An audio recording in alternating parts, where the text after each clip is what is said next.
My name is Patricia Owens. I am 38 years old, and on a cold Wednesday evening in March, I stood on the front porch of the house I had owned for 11 years, knocking on my own door. I knocked 4 times. Then I called his name. The porch light came on. I heard footsteps inside. Then the door opened, and my son, Brandon, stood in the doorway looking at me the way a stranger looks at someone who has knocked on the wrong address. He was 19 years old. He was wearing the sweatshirt I had bought him for Christmas 2 years earlier, and his eyes were flat and certain in a way I had never seen in them before. "This is not your house anymore," he said. I could not speak. I could not move. I stood on that porch with my overnight bag on my shoulder and my keys in my hand. The keys that no longer worked in the lock he had changed while I was away, and I could not find a single word. He closed the door. I heard the deadbolt slide into place from the inside.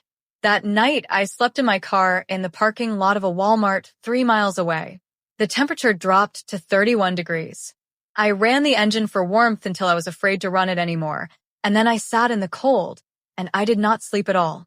But the next morning, I came back one last time. Brandon was gone. I walked through the house. The door was unlocked, which I will explain, and I went to his room. And I opened the drawer of his nightstand. What I found inside made my hands stop shaking and ended everything. But before I tell you what actually happened, please like and subscribe to the channel and tell me in the comments where you are watching from. Now, let's begin. I bought the house on Claremont Street in Louisville, Kentucky when Brandon was 7 years old. It was not a big house. 3 bedrooms, 1.5 bathrooms, a backyard with a maple tree that Brandon used to climb every summer until he decided at 13 that climbing trees was beneath him. I bought it with money I had saved over 5 years working double shifts as a licensed practical nurse, and I bought it alone because I had been alone since Brandon was 4, when his father, Marcus, decided that fatherhood was not the life he had pictured and removed himself from it with very little ceremony. I did not chase Marcus. I did not spend time being angry about his absence. I had a son and a mortgage and 2 jobs for a while, and then one job that paid better, and I focused on those things completely. That was what the situation required, and I am not someone who gives energy to what cannot be changed. Brandon grew up in that house. He learned to ride his bike in that driveway. He did homework at the kitchen table for 12 years. He had friends over and brought home report cards and broke a window with a baseball in the 8th grade and painted his bedroom walls black at 16, which I allowed because it was his room, and choosing your own space matters when you are becoming yourself. I loved my son. I want to be absolutely clear about that before I tell the rest of this story. I loved him in the way that parents love children they have raised alone, with a particular intensity that comes from knowing you are the only net under the wire. Everything I did was with him in mind. Every shift I worked, every bill I prioritized, every decision I made about the house and the neighborhood and the school district, all of it was structured around giving Brandon a foundation solid enough to launch from. He launched, and then something went wrong in the air. Brandon graduated high school at 18 and decided, reasonably, that he was not ready for college. I did not push. I had worked with my hands my whole adult life, and I understood the value of a person knowing what they wanted before committing to the path toward it. He got a job at a logistics warehouse outside Louisville. Decent pay, steady hours. He was living at home, which was fine. Expected even. I charged him nothing for rent. I asked only that he contribute to utilities and keep his space clean. For about 6 months it was fine. Then it wasn't. I noticed the change slowly at first. The hours he kept. The friends he brought around who I didn't know and who didn't speak when I greeted them. Cash that appeared and disappeared in ways that didn't match his salary. A guardedness that settled over Brandon like a change in weather. Not hostile exactly. Not at first. Just closed in a way he hadn't been before. I asked him once carefully if everything was okay. He told me he was fine, and that I needed to stop treating him like a child. I backed off. He was 19. Some distance is normal. Some guardedness is part of becoming an adult. I told myself that, and I mostly believed it. In February, I was asked to cover a 3-day shift rotation for a colleague who had a family emergency. It meant staying near the hospital, about 40 minutes from the house. And I arranged to stay with a friend who lived nearby rather than commute at odd hours. I told Brandon I would be back Thursday evening. I left him a full refrigerator and $60 on the counter for whatever he needed. I came home Thursday evening and put my key in the lock, and it didn't turn. I tried again. The key slid in but would not engage. I stood on the porch for a moment, confused in the way you are confused when something fundamental and physical doesn't behave the way it should. Then I knocked. Then I called Brandon's name.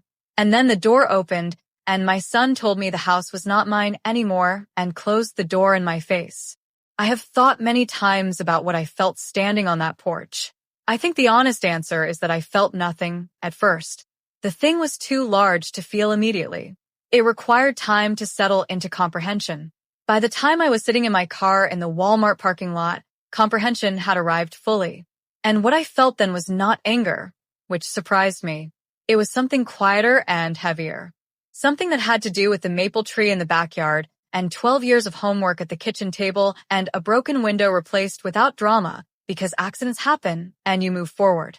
I sat in the cold, and I thought about what Brandon could possibly believe justified what he had done. I could not arrive at an answer.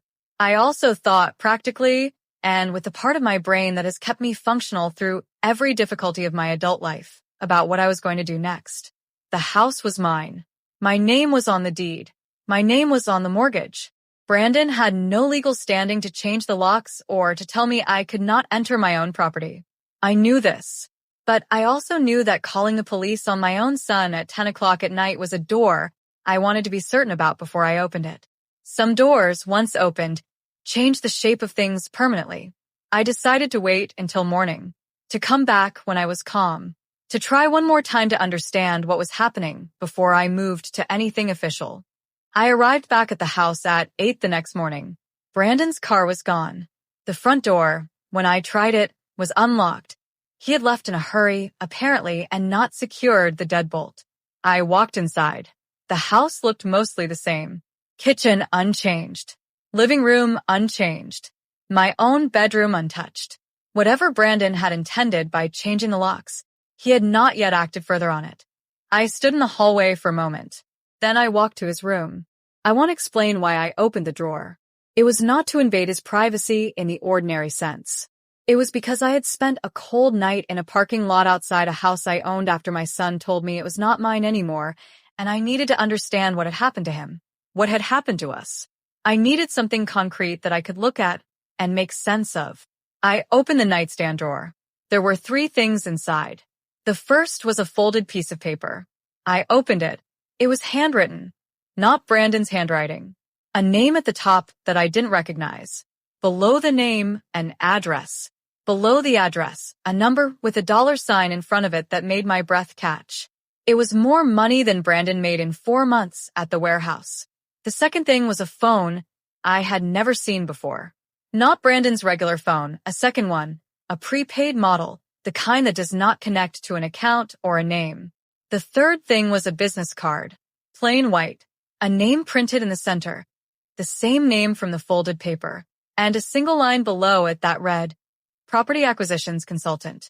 I stood in Brandon's room holding these 3 things, and I understood, with a cold and clarifying certainty, what had happened. Someone had found my son, someone who knew how to find young people who wanted money and were not yet wise enough to understand the cost of certain kinds of it. Someone had told Brandon that the house on Claremont Street was an asset, that his mother's name on the deed was an obstacle, that there were ways to move around obstacles if you were willing. Brandon had been willing, or he had been made to feel that willing was the same as smart. I called my attorney that morning, a woman named Carol Sims who had handled the original purchase of the house and who I trusted completely. I told her everything. She told me to photograph every document in that drawer before touching anything else. I did. Then she told me to contact the Louisville Metro Police non-emergency line and file a report documenting the changed lock and my exclusion from the property. I did that too. What unfolded over the following 3 weeks, I will summarize simply. The man whose name was on that paper and that business card had a history in Louisville of targeting single-parent homeowners, specifically women who own property alone, by building relationships with their adult children and convincing those children that they could sign or maneuver their parents out of their own homes in exchange for payment. He had done it twice before. Both cases were in civil court. This was the third. It did not become a third successful case. Brandon came home 2 days after I found the drawer. He stood in the kitchen and I sat at the table and we looked at each other for a long time. I did not shout. I did not cry, not in front of him. I placed the photographs of the documents on the table between us and I said, quietly, "Tell me everything." It took him 40 minutes. He was crying before the end.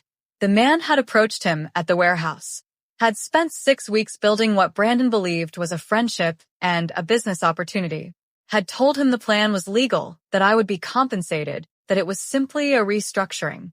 Brandon had believed him the way 19-year-olds believe adults who know exactly how to speak to 19-year-olds. He had not fully understood what he was doing until he stood at the door and looked at my face on the porch and heard the deadbolt slide into place from his own hand. He said, "I knew the second I closed the door. I knew it was wrong. I just didn't know how to stop it. I listened to all of it. Then I said, 'You could have opened the door.'" He didn't answer. He didn't need to. The man was investigated. His operation was exposed. Brandon cooperated fully with that process, and it was taken into account.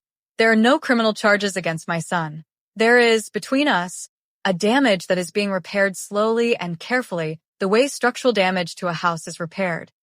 Not by pretending the crack wasn't there, but by understanding what caused it and reinforcing everything around it. I still live on Claremont Street. My name is still on the deed. The maple tree in the backyard has started coming back this spring, the way it does every year, with no awareness of what happened in the winter. Brandon is working, paying rent now, a small amount his idea, not mine, talking more, closed off in some ways still, but trying. I can see him trying, and trying counts for a great deal. I found the thing in that drawer that I needed to find. Not evidence, not ammunition, understanding. The explanation for how a boy I raised in that house could stand at its door and tell me I no longer belonged in it. He had been convinced, by someone skilled at convincing, that love and money occupied the same space and that one could be traded for the other. They cannot. I have always known that. I needed him to learn it. He is learning. We both are. And the house on Claremont Street is still standing, which is more than enough to start from.